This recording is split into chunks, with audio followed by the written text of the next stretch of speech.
और जब कोई सुहागन ये पालना और चूड़ियां इस डाली पर बांधती है ना, तो 1 साल के अंदर अंदर उसके आंगन में एक हंसता खेलता बच्चा होता है। मैं इन अंधविश्वासों में यकीन नहीं करती, और वैसे भी मुझे बच्चे की कोई जल्दी नहीं है। आपको इतने बरसों से कोई औलाद नहीं हुई है, चाहे तो आप ही बांध दीजिए। मालिक, ये हमारे स्कूल की नई मास्टरनी है। नमस्ते। नमस्ते। यहाँ पहुँचने में कोई तकलीफ तो नहीं हुई? जी नहीं। अकेली आई हो? जी, अभी तक मेरी शादी नहीं हुई है। रहने का इंतजाम होते ही मैं अपनी माँ को बुला लूंगी। ठीक है, हम तुम्हारे रहने का इंतजाम करवा देंगे। सफर से थकी हो, आराम करो। स्कूल के बारे में कल बात करेंगे। जी अच्छा। अर्जुन आया भैया।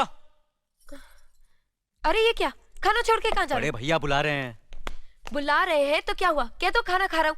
अगर खाना खाते वक्त भगवान भी बुलाए तो नहीं उठना अगर चाहिए। भगवान बुलाते तो शायद नहीं जाता, लेकिन बड़े भैया बुला रहे हैं।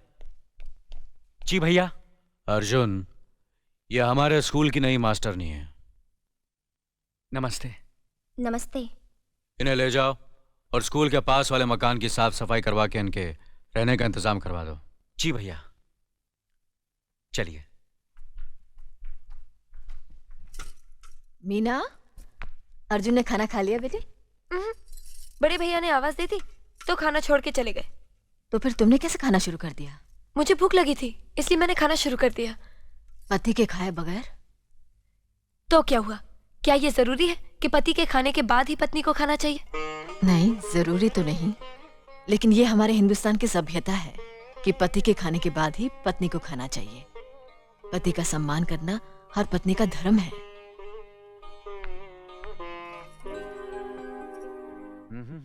अर्जुन आया बड़े भैया।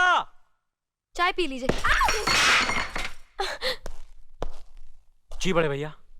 अर्जुन, तुम मास्टरनी से जाकर पूछ लो, उसे स्कूल के लिए किसी चीज की जरूरत तो नहीं? जी बड़े भैया।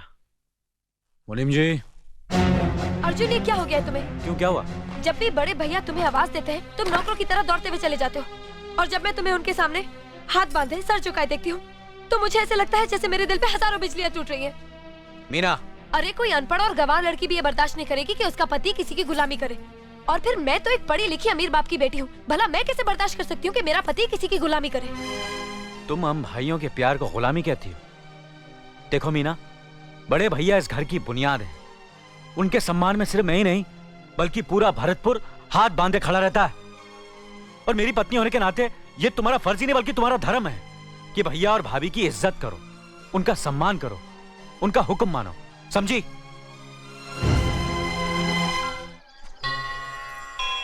आओ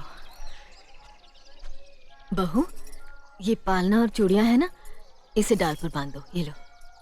क्यों? जब कोई कंवारी लड़की मन्नत मांगकर इस पेड़ की डाली पर धागा बांधती है तो उसकी शादी जल्दी हो जाती है। और जब कोई सुहागन ये पालना और चूड़ियां इस डाली पर बांधती है ना, तो 1 साल के अंदर अंदर उसके आंगन में एक हंसता खेलता बच्चा होता है। मैं इन अंधविश्वासों में यकीन नहीं करती, और वैसे भी मुझे बच्चे की कोई जल्दी नहीं है।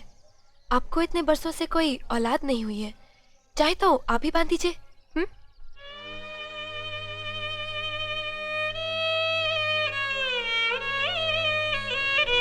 इसे क्षमा कर देना देवी माँ, अभी ये बच्ची है ना, इसलिए कुछ नहीं समझती।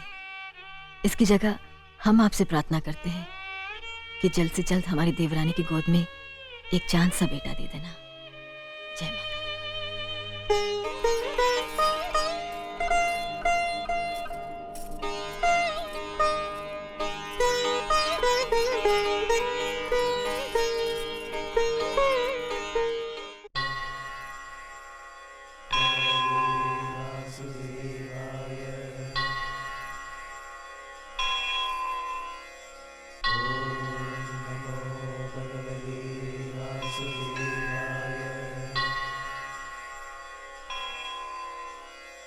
मालिक, मैं 2 दिन के लिए रामपुर जाना चाहता हूँ। इसमें पूछने की क्या बात है मुनीम जी? सुनो, 1 गिलास पानी देना। क्या? 1 गिलास पानी ले आओ। ना तो मैं आपकी नौकरानी हूँ और ना ही आपका छोटा भाई जो आपका हुक्म सुनते ही दौड़कर आपके लिए गिलास पानी ले आऊं। मेरे बाप के घर में मेरे एक इशारे पर 10 नौकर हाथ बांधे खड़े रहते थे। ये मत भूलिए कि मैं एक अमीर बाप की एक लौती बेटी हूँ। आप तो उम्र में बड़े हैं ना, किससे किस तरह की बात की जाती है, इतनी तमीज तो आपको आनी चाहिए। Mind it.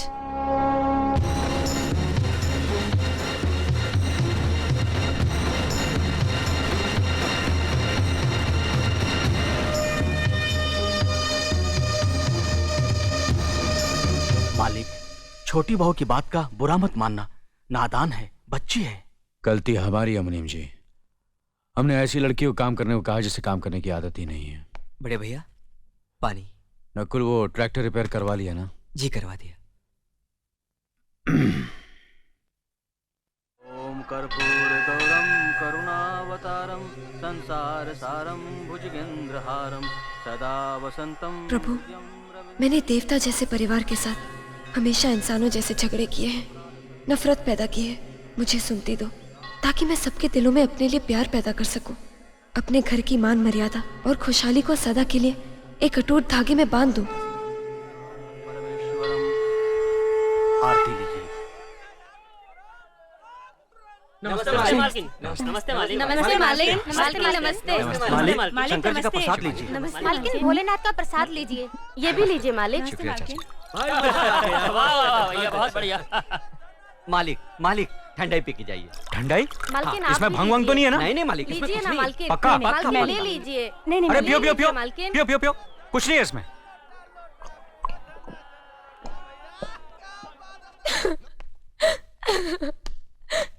मैंने भूल की जो मैं इन लोगों के बीच आ गई। मेरी तो इस घर में कोई इज्जत ही नहीं है।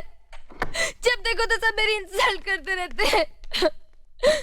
मैं कब से रो रही हूँ, तुम पूछ भी नहीं रहे हो कि मैं क्यों रो रही हूँ। बेकार हो रही है तो कौन पूछेगा? अच्छा, तो मैं तुम्हारे लिए और इस घर के लिए बेकार हो गई हूँ।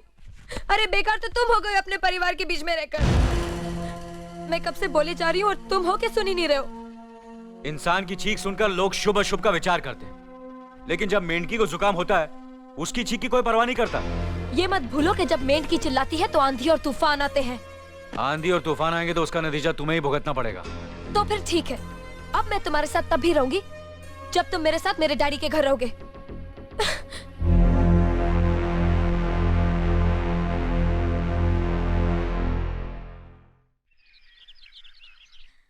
हमारी मीना बहुत प्यारी बच्ची है, लेकिन उसमें अभी भी बचपना है।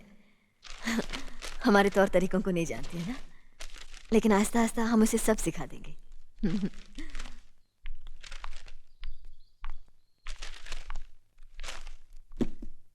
बड़े भैया, ये अपने घर जाना चाहती है। जाना भी चाहिए। 4-5 महीने हो गए, मायके की याद भी आती होगी इसे। और अर्जुन, तुम्हारे ससुर जी तुम्हें कई बार बुला चुके हैं, तुम भी कुछ दिनों के लिए हो आओ, तुम्हारा मन भी बहल जाएगा। अगर ये वापस लौटने के लिए जा रही होती तो मैं जरूर जाता, मगर ये तो हमेशा के लिए इस घर से जा रही है। कैसी बातें कर रहे हो? अगर तुम दोनों के ख्यालात एक दूसरे से नहीं मिलते तो इस मामले को घर की 4 दीवारी में बैठकर आपस में सुलझा लेना चाहिए। बहू शहर की पढ़ी लिखी लड़की है, उसे गांव की रीति रिवाज के बारे में क्या मालूम? यह तो तुम्हारा फर्ज बनता है अर्जुन कि तुम उसे हमारे तौर तरीके सिखाओ। सिखाने से कोई फायदा नहीं बड़े भैया, ये खुद को इस माहौल में डालना ही नहीं चाहती, इसलिए भेज रहा हूं। अच्छा, तो तुमने फैसला भी कर डाला? बड़े भैया, बात यह है कि मैंने मीना को, तुम बहुत समझदार भी हो गए हो ना, तो फिर तुम्हें इतना तो समझ लेना चाहिए, अगर बहू अपने आप को बदल नहीं पा रही है तो तुम बहू के मुताबिक बदल जाओ। आखिर वो तुम्हारी पत्नी है, उसका साथ देना तुम्हारा धर्म है। तुम्हारे भरोसे ही तो उसने अपनी सारी जिंदगी सौंप दी तुम्हें। अर्जुन, मेरे दर्द पर तुम तड़प उठोगे, तुम्हें तकलीफ होगी तो मैं रो दूंगा, क्योंकि हम दोनों एक ही मां की संतान हैं। खून का रिश्ता है हमारा, मगर पत्नी का नाता उससे कहीं ज्यादा गहरा होता है, क्योंकि वो पराये घर से आकर अपनों से कहीं ज्यादा अपनी हो जाती है, परछाई बन जाती है हमारी। पति शरीर है तो पत्नी उसकी आत्मा है।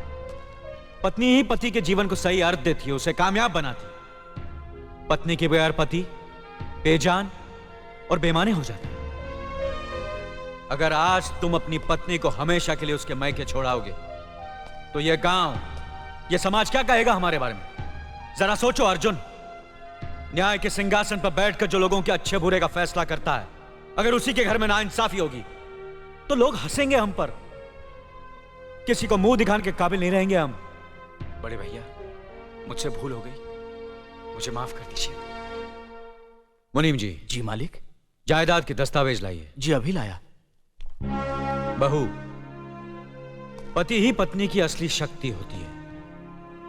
हमारे पुरखों ने कुल धर्म पत्नी के बारे में कहा है, जो पति के काम में उसकी मददगार हो, उसे अच्छी सलाह दे, जो दासी की तरह उसकी सेवा करे, मां की तरह उसे खिलाए पिलाए, लक्ष्मी का रूप हो और धरती की तरह उसमें सहन शक्ति हो, वही आदर्श पत्नी होती है। औरत की सोच मर्द का मुकद्दर बनाती है। वो जब बनाने पर आती है तो कुटिया को महल कर देती है, और जब बिगाड़ने पर उतरती है तो महल को मिट्टी का ढेर बना देती है। मालिक, ये जायदाद के दस्तावेज हैं। हमारी जमीन जायदाद कहां कहां है और कितनी है, उसका हिसाब किताब ना बाबूजी को मालूम था, ना हम तीनों भाइयों को मालूम है। बहू, तुम पढ़ी लिखी हो, आज से इसका हिसाब किताब तुम देखोगी। लक्ष्मी जी। अपनी चाबियों का गुच्छा और ये कागजात बहू को दे दो।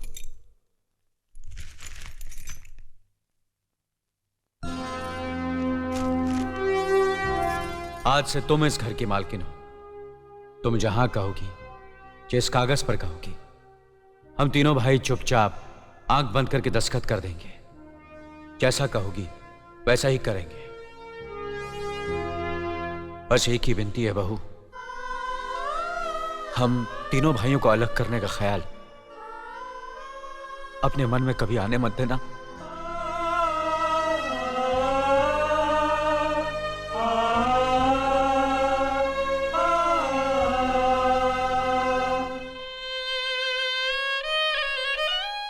बहुत अच्छा किया तुमने बहू, बहुत अच्छा किया। इनकी आंखों में आंसू देखने की हमने सपने में भी उम्मीद नहीं की थी, लेकिन तुमने हमें दिखा दिया। बहुत अच्छा किया तुमने, बहुत अच्छा किया।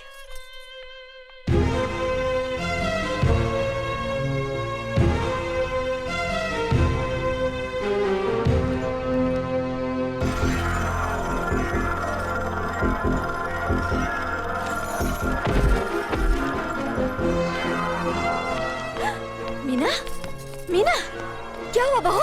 मीना, मुनि जी जल्दी से डॉक्टर को बुलाइए।